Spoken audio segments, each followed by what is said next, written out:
Amena Khan is a model, and she was hired by L'Oreal to head a campaign, and she was, the first model that they had hired who was a Muslim woman wearing a, what is it called? Hijab, sorry. And it was going along as planned, but then some people found some tweets that she'd made earlier that were very critical of Israel.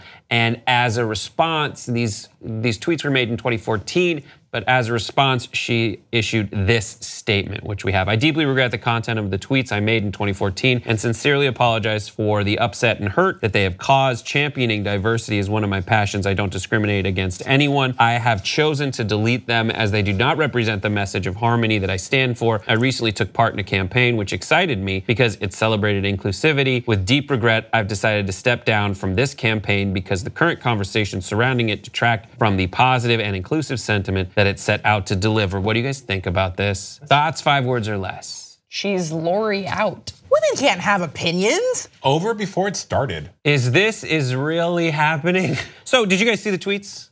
No, I searched for them, but she said she deleted them. She deleted them, but I had them open, but now they're gone. They were like pretty like, Israel does genocide, which, is a, depending on how you view the Israeli-Palestinian conflict, it was like people used to live in peace in the Middle East until Israel, which up for debate. And then because it was that area was conquered in Palestine, as she said it. So yes, is this the kind of thing that should get her off of a campaign by L'Oreal? No, I was honestly so confused as to why people were upset that she essentially was upset that civilians and children were getting killed in this war, right? So what, like, was she not supposed to have an opinion? Was she supposed to say that the other side was at fault? Was she supposed to say this is okay?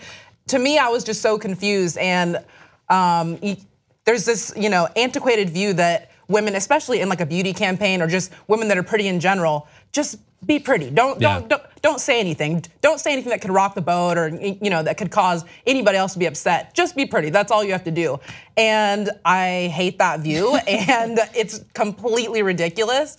And I mean, if a guy said it, it'd be like, yeah, he's strong. He has a great opinion. He's strong in his views. So I just really wish that she would have just put her foot down and been like, no, I really do feel strongly about this. I feel strongly that women, children, men, civilians were killed in this war. I think that she could have, I really don't think that she needed to have stepped down. I wonder if there was pressure going on behind the scenes, because I know that L'Oreal then released a statement saying that they respect her decision and they support her decision for stepping down, because I think that the first half of her remarks where she's like, it doesn't support the message of harmony that she's been trying to cultivate. These are older tweets, and I'm sure that before she had much of a following when she tweeted those things, she really didn't, she was like, I don't need to have a filter about this. I'm feeling enraged right now because of the deaths of these civilians. And so I'm just gonna blast this out, and probably, I'm sure she thought about the conflict, but she probably never thought about those tweets again, She's just sort of screaming out her rage into the void. So I think that the first half of her statement just saying, hey, this is where I was coming from, and right now this is what I'm about, so I've decided to delete those tweets, and I don't support the wording of those tweets, but this is where I stand. And if she had written out her full opinion on it, and then also her sources for that, I think that then she wouldn't have needed to step down. I was really surprised with how this escalated to her stepping down from the campaign, because I don't think that it was as much of a distraction. Now it's even more of a distraction because the conversation has even grown after she did step down. So it's just not rare for someone to have a polarizing opinion on the Israeli-Palestinian conflict. Especially, it is. People were acting like, oh, this is new. And you hired her to be the first Muslim woman wearing a hijab. And like the instinct to be like, oh wow, she said this thing, step down. I get it, it's old hat, it happens all the time. Someone says something, they lose their job. It is discovered that someone has said something. 2014 is not a long time ago. But for the instinct not to be, let's have this conversation now. Right. I mean, I get it. I understand. It's L'Oreal. The idea of makeup is purely cosmetic. They're called cosmetics. Yeah. It is all about appearances. So I don't know. It doesn't seem like much of a story to me, the idea of Israel and Palestine, like what's happening there is a huge story to me. It is There are other ways to do this. The Daily Caller is the one that pulled the story. They were the one, or put the story out there, and they are just a bunch of tripe. They're crappy and they suck. Yes, that's good. They're animal intestines. Do you think, Brett, that there was mechanisms and workings going on behind the scene that pressured her to step down, or do you think it came? Well, as a Jew, I'm in charge of all those decisions, and I'm in on this deep state style conspiracy to get rid of her. The story we're seeing is from Al Jazeera, and the story that represents the other side is from the Jewish Journal.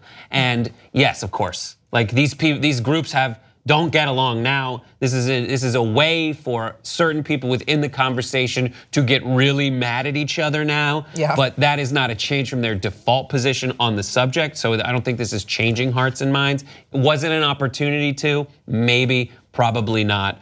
I do come back to it was a makeup company trying to say hijabs are beautiful. They're saying that is it. That is all we are willing to say when we find out that she has said these things, which are super duper harsh.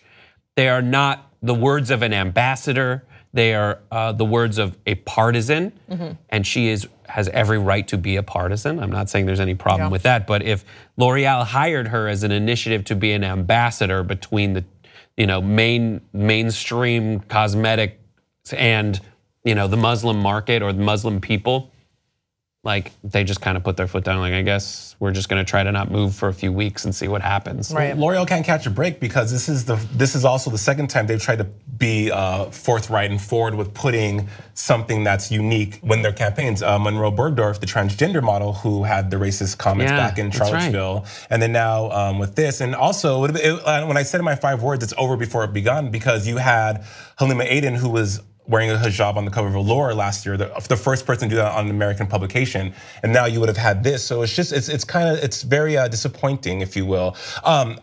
The issue with Palestinians and Israelis is very deep seated with Muslims and people. I have friends that are Palestinian, and they'll tell you that like that's just something you don't fuck with. And so for her to go and present these tweets back in 2014. And by the way, isn't there a statute of limitations of when you can hold someone accountable for tweets? I mean, God, it's 2018 now. 4 years ago was a long time. I wish she would have stood her ground, as you said, Daron, and just been like, I felt that way. She had pictures to accompany some of her thoughts about the 3 kids, the Baker boys, I think it was, that were killed by an Israeli missile. So there's reasons for why she said, and L'Oreal should have stood by her as well. And we don't know we don't know what happened behind the scenes. We don't know what happened behind the scenes. But it's just it's sad because that would have been a step in the right direction for those women in a nation that doesn't really celebrate women doing those things, being on covers of magazines, being the faces of something, being part of a campaign that's moving things forward. It can be. I don't know. I've never been to Israel. I didn't take advantage of birthright, where they just fly you out if you're Jewish and young enough. So I don't know. I don't know that much about like how cosmopolitan it is. I know that within the Israel, there are people who are more religiously conservative and other people who you could find in any other city and are from every other city in the world. I mean, read reports that when people first started going to Israel, they were like, very progressive socialist outcasts from Europe who were like, oh crap, we can just go to someplace new? That's good. And over time it has gotten into the more like religious aspects of it, even though yes, it was a Jewish state. It's a giant conversation to have. Yeah. And we should have it. I do think it's weird that L'Oreal is acting kind of like, oh wow, we got this person and she has opinions. Oh crap, that's crazy. I don't know. It's an interesting discussion to have. We should keep having it.